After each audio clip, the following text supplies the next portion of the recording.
you got to look a little bit closer at that, because there's a lot of other factors that come in play, and there's no control with that pension. That's the other part, right? I look at what's happening with, during COVID, and all the government bailouts that are being handed out, and the country's going more and more in debt, the province is going more and more in debt. They're going to come for money at some point, right? So we know that taxes are going to go up. We know that registered accounts, the tax rate on those are going to go up. We know that pensions are going to be looked at some point, and they're going to start thinking, why are we contributing so much to this pension here, right? They might start pulling back on that. There's no control from my standpoint as a teacher, right? I'm giving money to someone I'm not even giving it. It's taken from my paycheck and it's put into the pension fund. And I'm trusting that they're taking care of it, so that when I go to retire, they're going to be able to give me my biweekly or monthly pension check. But there's no control there, right? There's just a lot of trust. So if it's there when I retire, great, that's amazing. But in the meantime, I want to control the money that I've got coming into my system, so I know that down the road, in case there's not that amount of money there, I'm prepared. You are listening to the Wealth Without Bay Street podcast, a Canadian guide to building dependable wealth. Join your hosts, Richard Canfield and Jayson Lowe, as they unlock the secrets to creating financial peace of mind in an uncertain world. Discover the strategies and mindsets to a financial future that you can bank on. From high school teacher to active real estate investor to a practitioner of the process of becoming your own banker, the infinite banking concept. Welcome to another special episode of Wealth Without Bay Street. Today we are joined by one of our colleagues, Peter Lount, an authorized infinite banking practitioner with the Nelson Nash Institute, one of our esteemed colleagues at Ascended Financial, who is also a proud sponsor of this episode. Peter, welcome to the show. We're going to give you all of the spotlight to introduce our very special guest today, a client of yours. Take it away, Peter. Thank you, Jayson, and thank you, Richard, for having us on the show today. It's such a pleasure to listen to all these episodes, and it's kind of neat to be on the other side of things. So today I'm pleased to have Scott Wilson on. Scott, I introduced to this system, to infinite banking a couple of years ago. He's a high school teacher in Markham. He's been investing in real estate for over 6 years, and he got to a point where he just was looking for other ways to expand his wealth and wisdom. And in search for knowledge, he found infinite banking. We met, we talked about it, and he immediately was connected with it. He was very eager to learn more, and has really built his system up pretty nicely in the last couple of years. And I would say is a great example of someone who really understands and, puts the process to work. Awesome. Welcome to the show, Scott. It's good to have you with us. Thanks for having me. I'm a longtime listener of this podcast. You guys have actually joined me on many night walks. Every time I go out, I've got your podcast on, and I love to learn from you guys for sure. Oh, we're very humbled and grateful for those kind words. Thank you so much for listening and for embracing this process. And before we get underway, Scott, being that it's day 962,472 of the COVID-19 lockdowns, in particular in the GTA,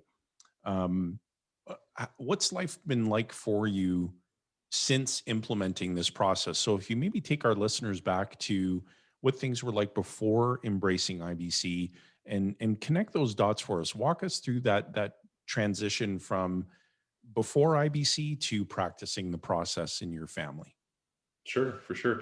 Well, as Peter mentioned, I'm a high school teacher, and I've been teaching for about 16 years now. Love my job, love what I get to do every day. But one thing I noticed with it is that there's a lot of restrictions when you're a teacher. You don't really necessarily have control of your own time. And I started to realize that that control piece was something I wanted to add in some way to my life. And that's where I looked into investing in real estate. Again, that was just coming from reading some books, listening to some other podcasts, hearing some guests. And I thought, well, if they're able to do it, maybe that's something I could do on the side. Not leaving teaching, but just I have some extra time I could do, I'll try it out. And really liked that challenge, really thought it was interesting, kind of jumped in without really preparing as well as I could have. But at the same time, I learned a lot through that the first rental house purchase. And then I bought a couple more with a friend of mine, and we were kind of in business together and learning and making mistakes, and it worked out well in the end. But there was still that control piece that I was missing. I had newfound control of an investment. I had newfound control of growing my portfolio of real estate. But one thing I kept running into was many, many, many emails and phone calls with the bank. And the bank works during school hours. So I'm in class and my phone's ringing on my desk.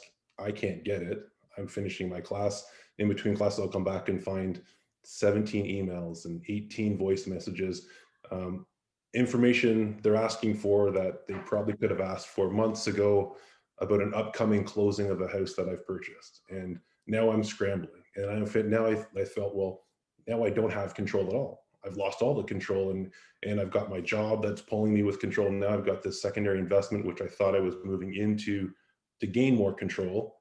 I've lost that control now. And it was stressing me out. And I didn't want to add more stress to my life. I've got a busy life already with my family.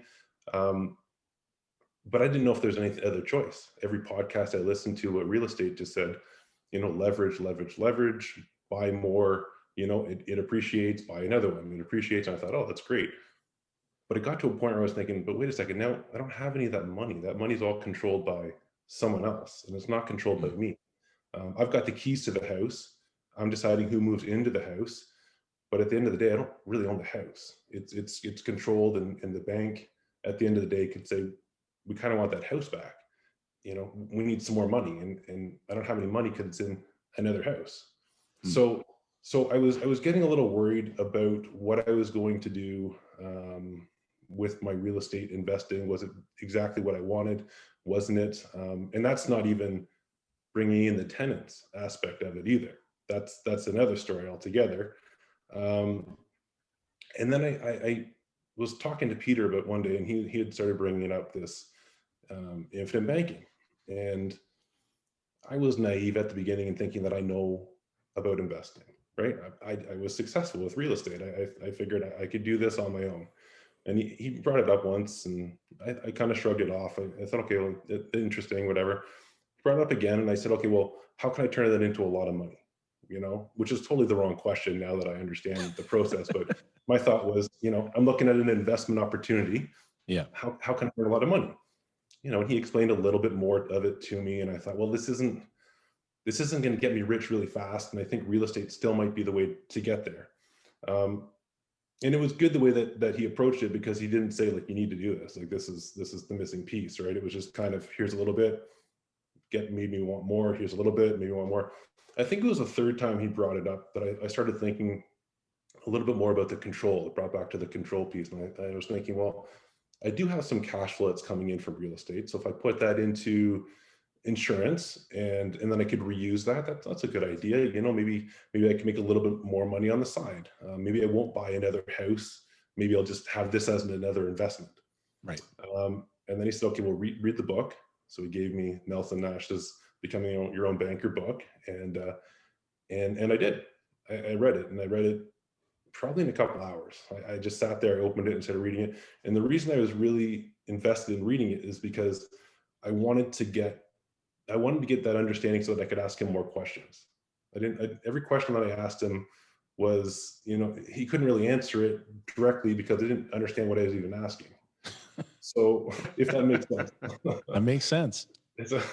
So as I read the book, as I got through the book, I started realizing, okay, this is a lot bigger than I thought. This is not an investment. This is a tool. This is a lifestyle. This is a switch in everything that I've been thinking. And I think I was lucky, listening to other guests that you've had on your podcast and other podcasts that talk about infinite banking. I think I was lucky in the sense that I didn't dismiss it right away with what I was reading. I kind of embraced it right away. And I know that sometimes people go through it and they get caught up on interest rate right away, right? They get caught up on interest rate and stuff like that. I don't think I got caught up on that right away. I think I was ready to be open to it and ready to understand it and wanting to understand it.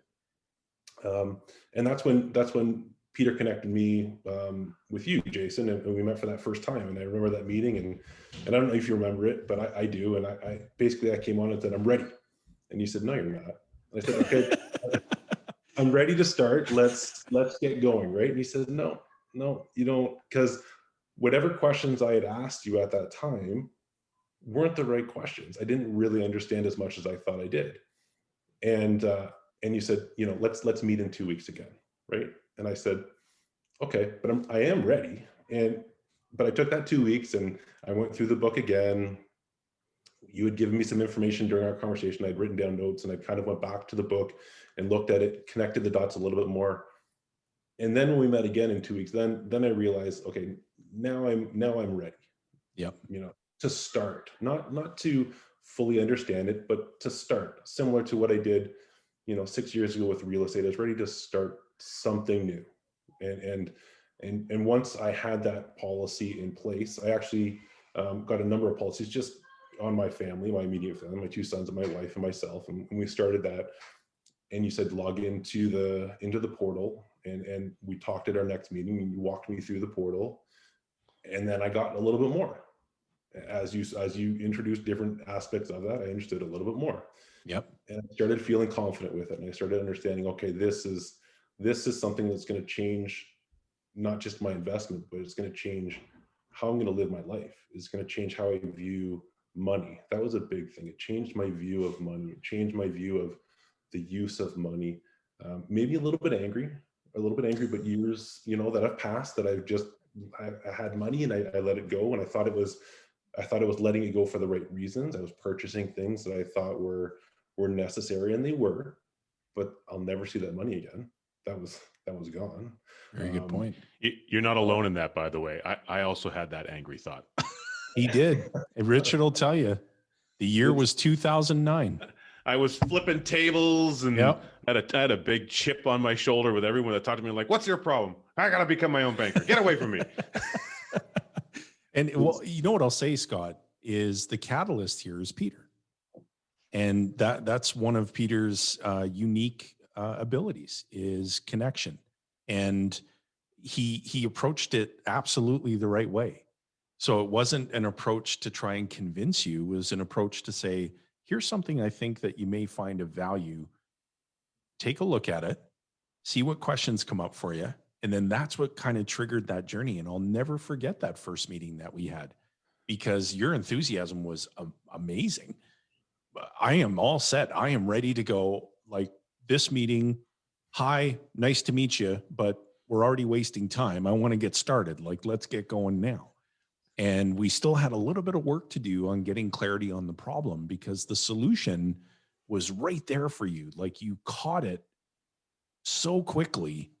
And once we framed up, got crystal clear on the problem, then of course we knew exactly what to do. But got to give credit to Peter, for being the catalyst here, and a really, really great connector, an extremely valued colleague, and proud to have him as a teammate.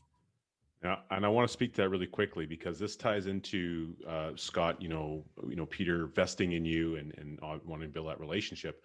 Nelson Nash would say, Jayson, I'm sure you can recollect having this message drilled into you a number of times. And then Nelson would say, all I'm looking to do is plant high quality seeds in fertile soil.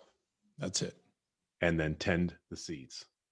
So every once in a while, a random book would show up in the mailbox, and it would have a message written from Nelson, like, I think you should read this book.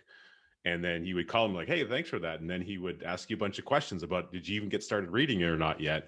And he would use that adage all the time. And so that just is kind of a homage to Peter, looking at really, he saw something in you. And obviously you joining us with the podcast, we see that now. Anyone listening in, really take heed of the journey that Scott's walking us through about this learning process, and the things that he didn't know, that he didn't see, that all of a sudden became exposed. And it's like a whole new world just opens up about financial possibility. So thank you for sharing. That's awesome. Peter, congratulations for being awesome and for making that connection for Scott. So love it.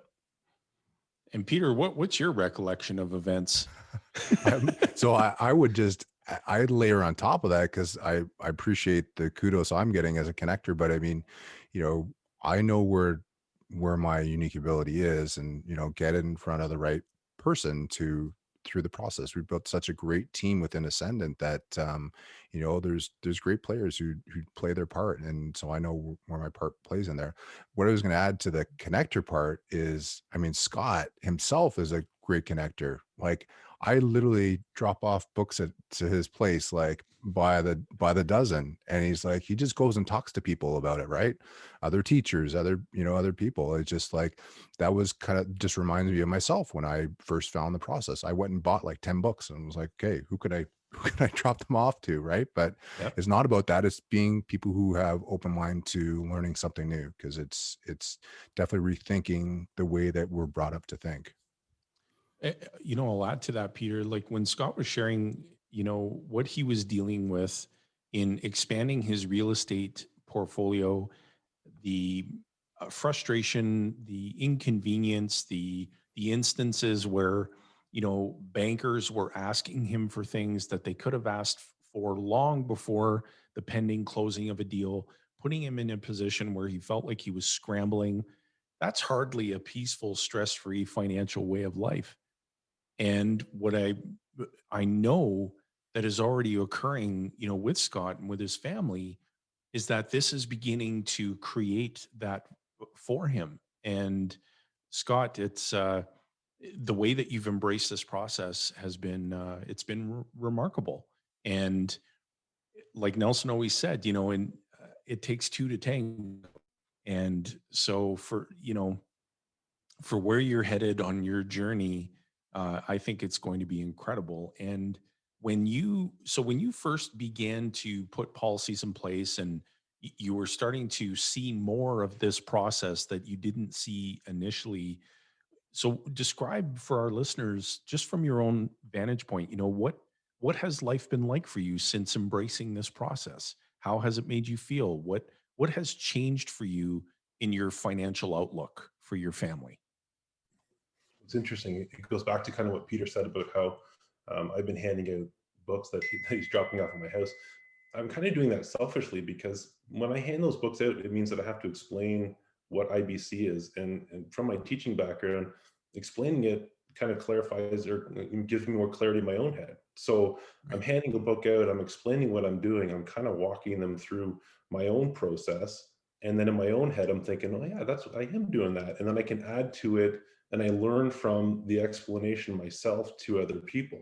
So, I mean, I am doing it to definitely try to help other people out, especially, friends and family, so that they can kind of see what I'm seeing. It doesn't always happen that way, but I do, they ask me questions that I'm forced to then answer, which I'm then forced to think about, which is good for my own system, because I figure out I try to solve a new problem that I might not have thought of until I was asked of that. But in terms of my own financial situation, I think the really important part that I've taken away from this is I just feel that security. I feel that calmness now. It just gives me that understanding that I'm setting myself up every single day. It's getting better. And it's not that I'm having to go rush to buy something that I think is a good investment. I know that if I do nothing, my money's compounding, and Right. and I can sit back and I can wait for those good opportunities or those great opportunities. It's not money that's available in a bank HELOC that, it's there and I want to spend it, but if I spend it, then it's going to start, costing me more money. I can literally I can sit there with knowing that my money's being taken care of, because I'm not using my money. I'm borrowing money back from the insurance company. So my money's tucked away. It's safe. It's locked up. It's never going to be touched.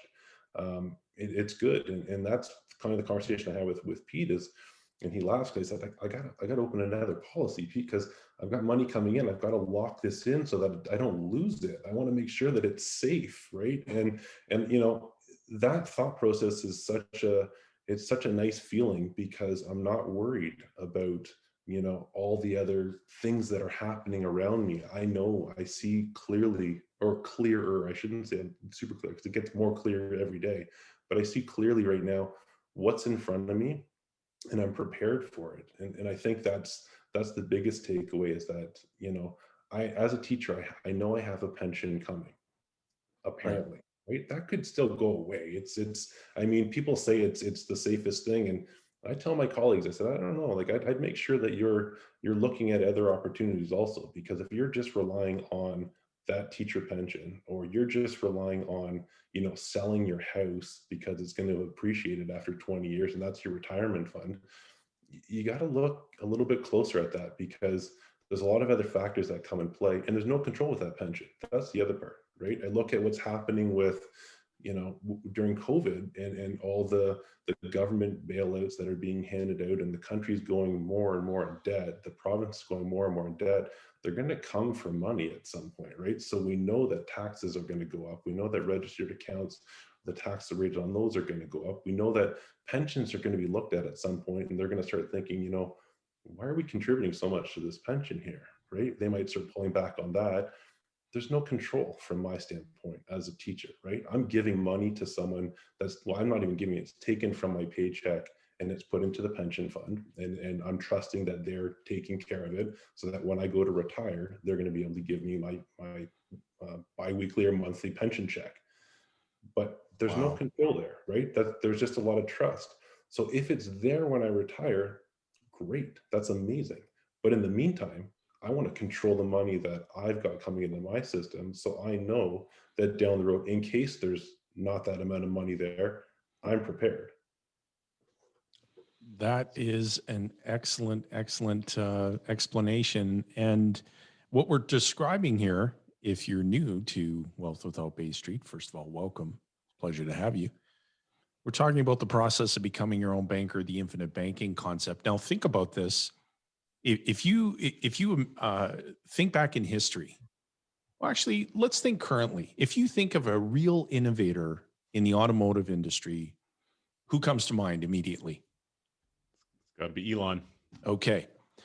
And if you think about going on a family vacation and running into Mickey Mouse, who comes to mind?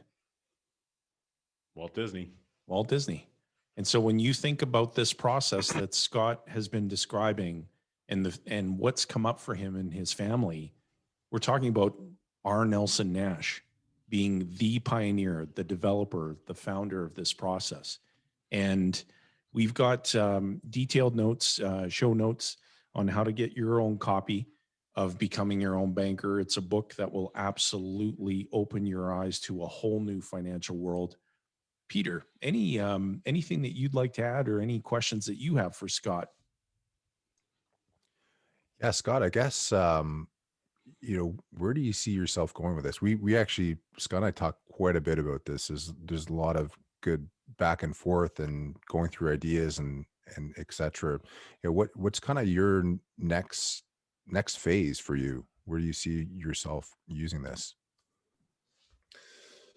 Good question. I think I think right now I've moved away from real estate in terms of investing. I haven't moved away, so I shouldn't say that. I'm just letting my places do what they're doing. I'm not looking to get more right now.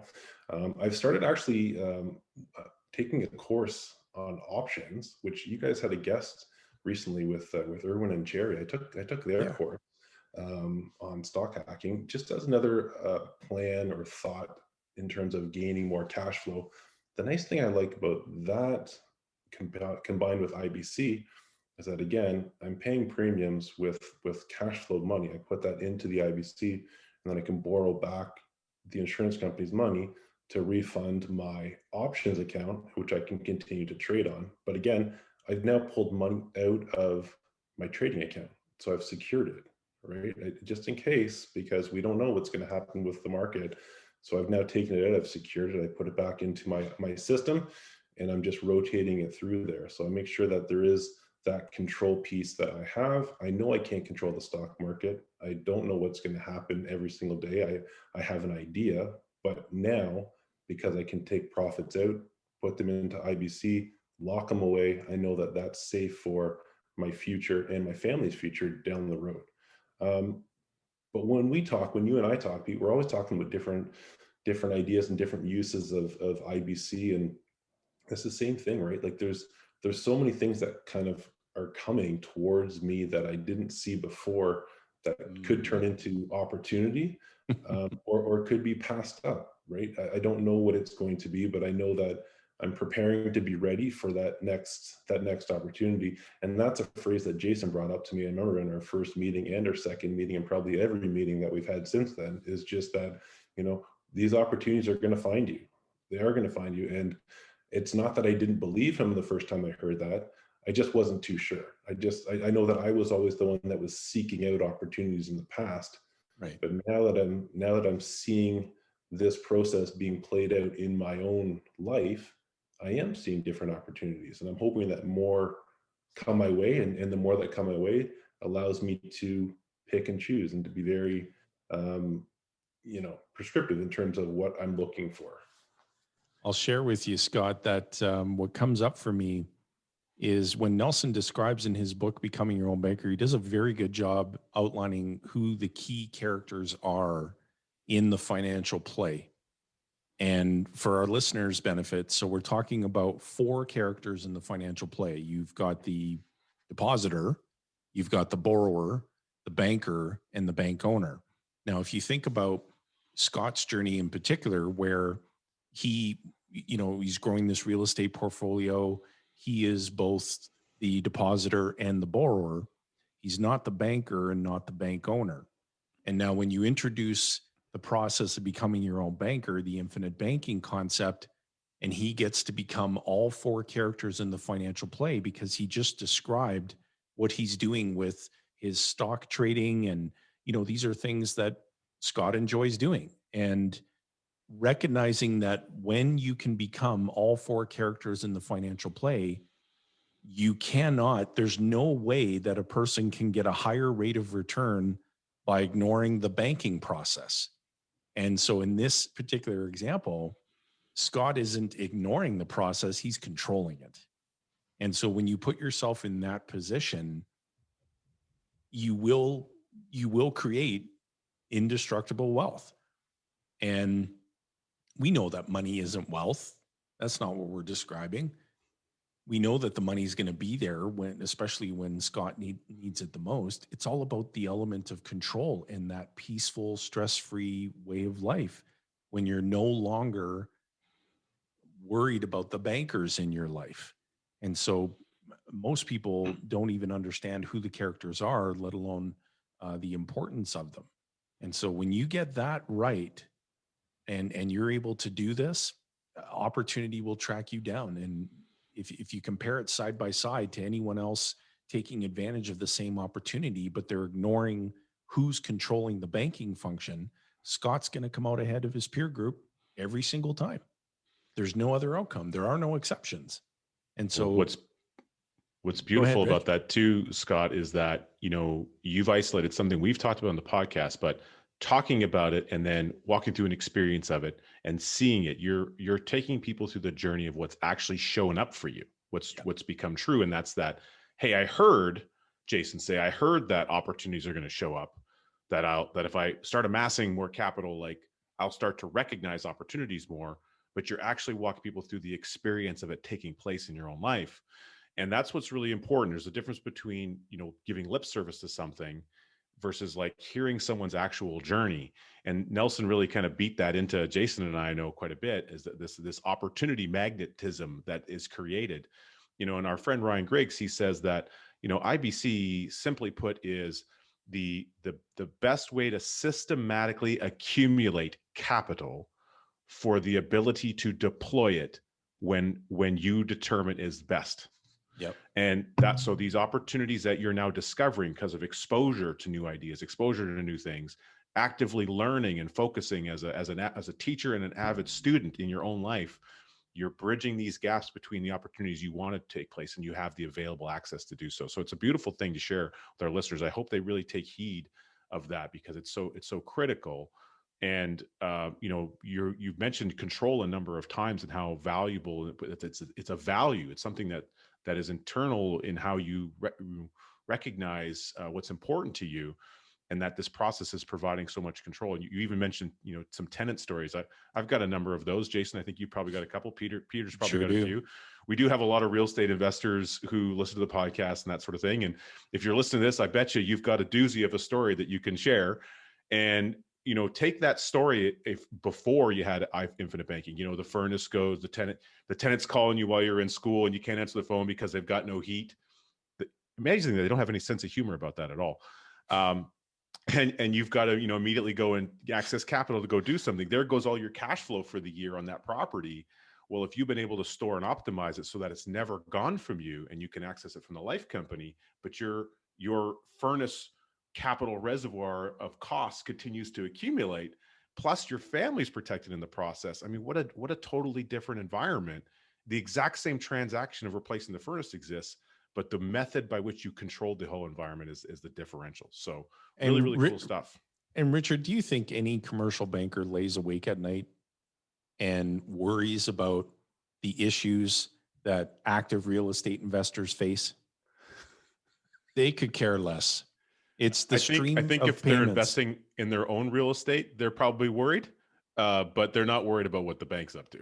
Like the banker is not laying awake at night wondering, gosh, geez, I hope Scott gets a good tenant for that rental property that he's just purchased. The banker doesn't care about that. The banker is saying, hey, we just locked in another stream of payments, fixed principal and interest. We know that money's coming in, and we know that we're going to redeploy that money, and it's got to move, and we're going to keep it in motion, and we're going to multiply it for the benefit of the stockholders of the bank. And Scott's wondering, is my tenant going to pay the rent? And did I screen the tenant properly? And, all those things that are part of actively managing real estate. And real estate's a great way to accumulate wealth and to grow your passive income. Absolutely. But gosh, if you can achieve the same objective on a path of, much less resistance, is there anything stupid about doing that? Is there anything stupid about being all four characters in the financial play? Scott wouldn't say so. No, right, Scott? No, go ahead, Peter. That's why I want to be all four players all the time, for sure. I want that control. I keep bringing it up. I want the control. I want to keep the control, and I want to figure out how I can do other investments and other opportunities, but always be in control, for sure. Love it. Peter. And I was just going to say, just to dovetail on what you were saying, Jayson, like the banks have all the security too, right? Like there's no risk for them at all, right? Like we're the ones who are putting all the risk out there. But the other piece I want to add into Scott in terms of talking about future is, why we connect so well is, he's thinking beyond retirement. He's thinking, when I retire, my pension, if it's there, I'm going to be making like lucky if it's 3/4 to half of what I'm making. I don't want to live on less, right? I want my future to be bigger than now, right? So that's where I think that's a big reason that we connected too, is the amount of time that he spends in terms of, he's curious, he's looking at investing himself.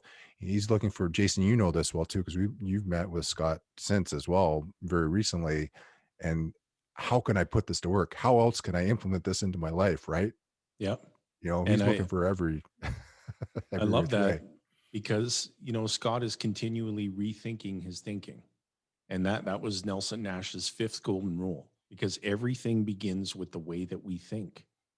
And what we are sharing with people when we are first introducing this process is, and most recently as well, is that we're saying to folks, it's time to think again. Well, I said, pardon. It's time to think again. And so once you start thinking differently, you open your eyes to a whole new financial world, and you get to radically improve whatever it is that you're already doing financially, what you're contemplating doing financially. This is a game changer. And Richard and Peter, you can both attest to this. haven't had a single client contact us during this pandemic, of all things, a once in a lifetime, something that we've never experienced before. And clients are contacting us saying, I feel so much more um, assured because my money is safe. And I know that my policies keep growing in value every day, uninterrupted. And I know that I have a growing pool of financial value that's readily accessible in case we need it for the family, the business. And that fills our hearts with joy. You know, Yeah. it's so transformational. And this client series is one of the sharpest examples of that. Speaking of filling our hearts with joy, Scott, you mentioned your family a little bit on the call. You talked about how you've got a number of policies going, and you established some on other members of the family. You talked about having a few kids. I'd love to hear just your thoughts. Maybe someone's listening. They're like yourself.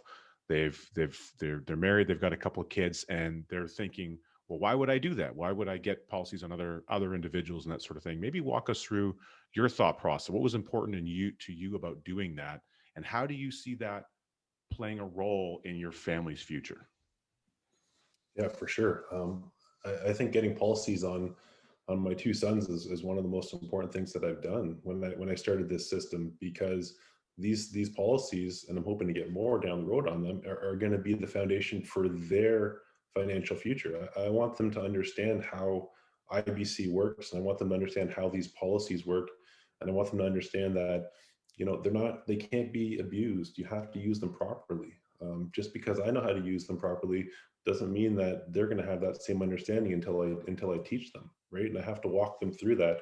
But I mean, for their futures, if they can understand exactly what I'm doing right now, and they can imitate that, they can improve that, they're going to be in an amazing situation down the road, right? They're 6 and 8 right now, so they're still young, and they've got many years where these policies that I've started on them are just gonna start spinning faster and faster and faster, and it's going to get to the point where they put in their annual premium, and it's going to be 3-4 times that in cash value, and they can use that money for things, whether it's for school down the road, whether it's for maybe even a down payment on a house, hopefully, if we can get enough of those policies spinning for them, and it stays within their system. But at the same time, they've got to understand that that's not free money, right? That money that's available is meant to be used, but it needs to be repaid also, right? There's got to be a system set up where if they take a loan from their policy or from the family system, there's got to be a structured repayment, because that money's coming back to us and they'll get to reuse it again later on.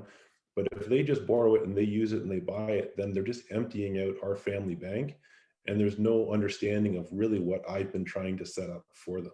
But it really is, I'm hoping, going to set up their future so that they can not have to go to a commercial bank ever, right? They can come to a family bank and they can sit with us, and they can talk to me if I'm the CEO of our bank, and they can give me their business plan of what they want to borrow and why they want to borrow it. And I'll say, sure, but here's the terms for the repayment, right? And they're not going to say no to that, because that money's coming back to them anyways later on, and they can reuse it. It would be smart for them to do that. And I think it was actually that same question is something that I discussed with Jayson during one of our meetings too. And I said, what do you do with your policies for your kids once they get older? What are you going to do? And we kind of walked through that. And I think everyone's got different ideas of what they're going to do, how they're going to pass them on, how old their kids are going to have to be before they get it. But I think the common thing is that no one's getting that policy. No kid's going to get that policy until they understand how it works. It's not a gift. This is not a windfall of money where I just give it to them and they can go blow it. There has to be an understanding. And until there's that understanding, then they're not going to get access to it. And I think that's the most important piece to it, is just educating them on what they're about to get the keys to, because it's the most powerful foundation of their financial future that they could ever imagine. Nelson would say, learn to plan, think, and act intergenerationally. That's you're right. Demonstrating through your actions that's exactly what you're doing, because you're stating for everyone who's listening that you really understand Nelson's first primary golden rule, which is you got to think long range. Learn to think beyond your own lifespan. And so you're a living embodiment of that, sharing that with everyone who's listening in, Scott. So congratulations, and that's wonderful.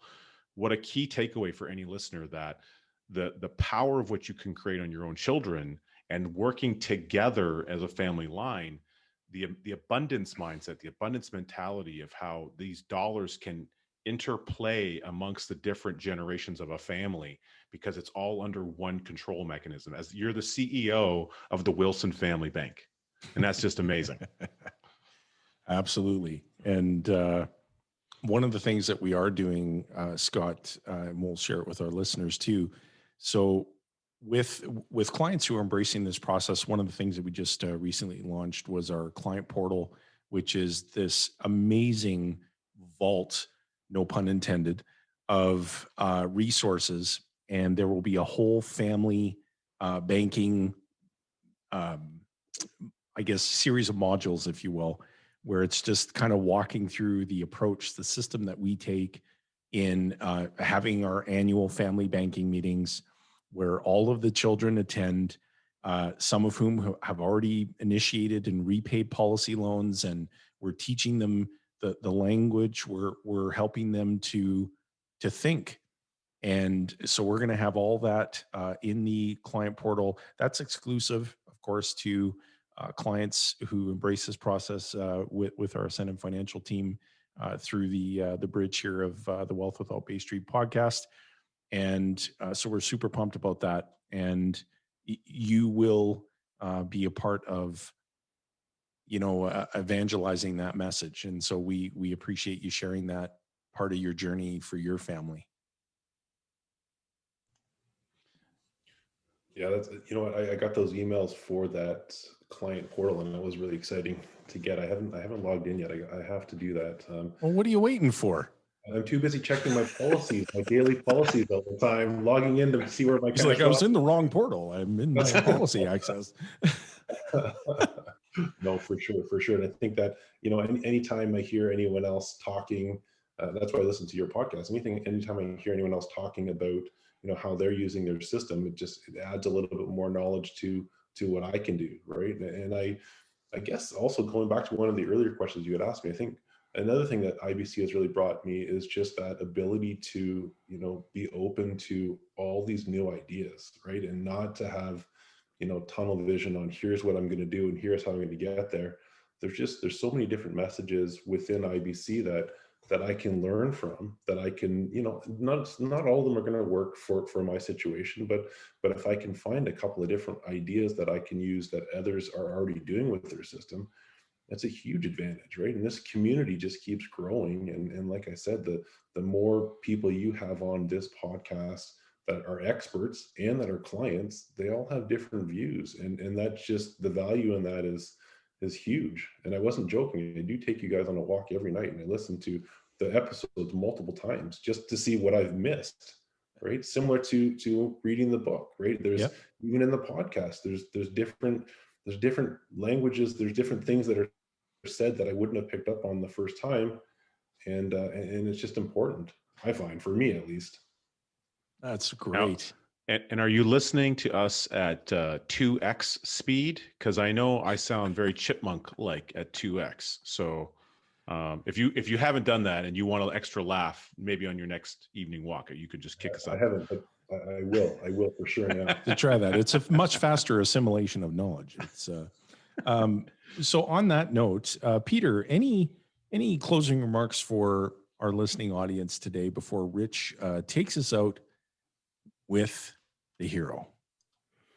I think just the example of Scott is just the community that we're building at Ascendant is he's kind of for me, the ideal client and person to work with, right? Like, it's so enjoyable to have these conversations, and like I come out of those conversations really energized. And I think just we're all going to different paths, but we're all on a similar journey. So it's so good to have clients like Scott to be able to share this journey with.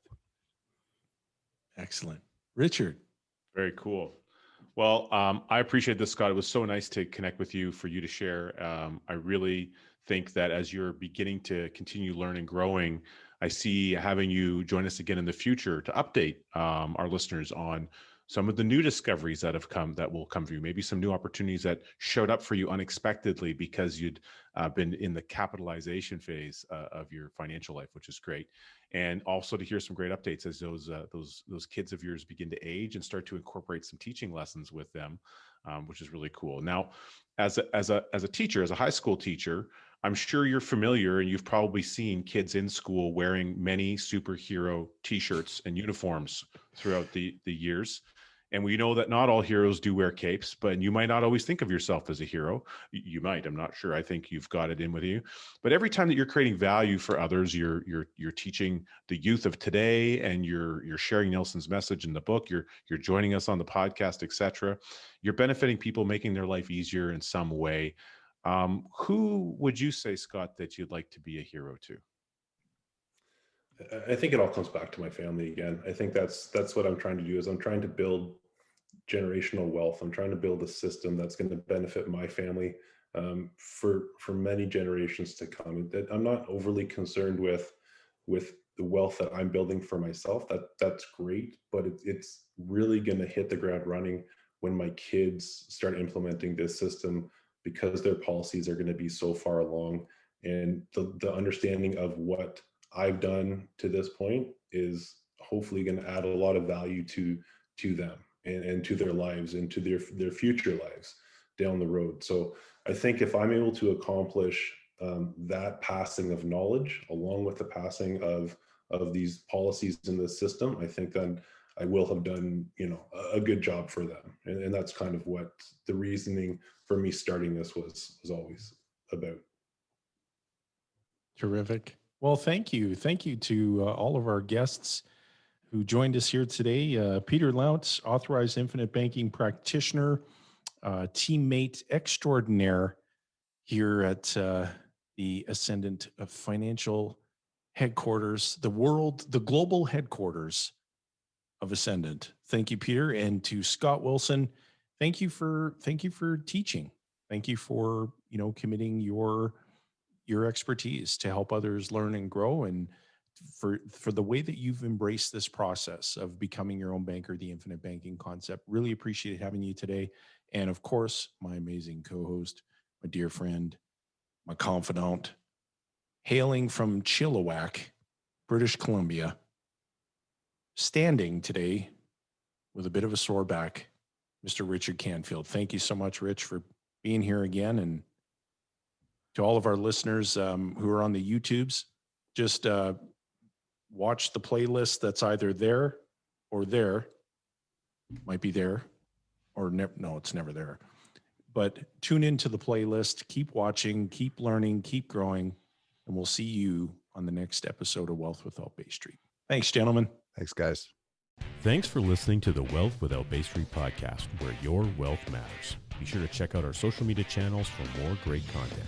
Hit subscribe on your favorite podcast player and be sure to rate the show. We definitely appreciate it. And don't forget to share this episode with someone you care about.